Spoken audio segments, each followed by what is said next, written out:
Idol, bakit lagi akong gutom? Kaya ka laging gutom kasi nasanay kang kumain, release yung katawan natin ng insulin.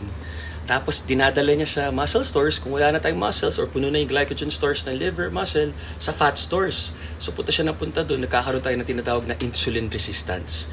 Kaya mahalaga yung exercise at fasting, nababalance niya yung buong katawan natin, nagkakaroon ng homeostasis, nababalik sa normal. Ang mahalagang fasting, 8 hours tulog ka na, hindi ka umiinom na, hindi ka kumakain. So pag tulog ka, 8 hours na. Kung mag-skip ka ng dinner, 12 hours na. Kung mag-skip ka ng breakfast, 16 hours na. Oh, fasting na. Pag nag-skip ka pa ng lunch, 20 hours na, tapos kakain ka na lang bago matulog, 24 hours na. Oh, 1 meal a day. Parang yung fasting mo naging OMAD.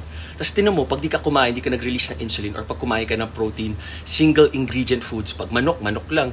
Pag itlog, itlog lang. Tinan mo, busog ka kagad, satiating, tapos ang ganda pa ng katawan mo. Tama kayo, mali ako, I'm not your doctor, do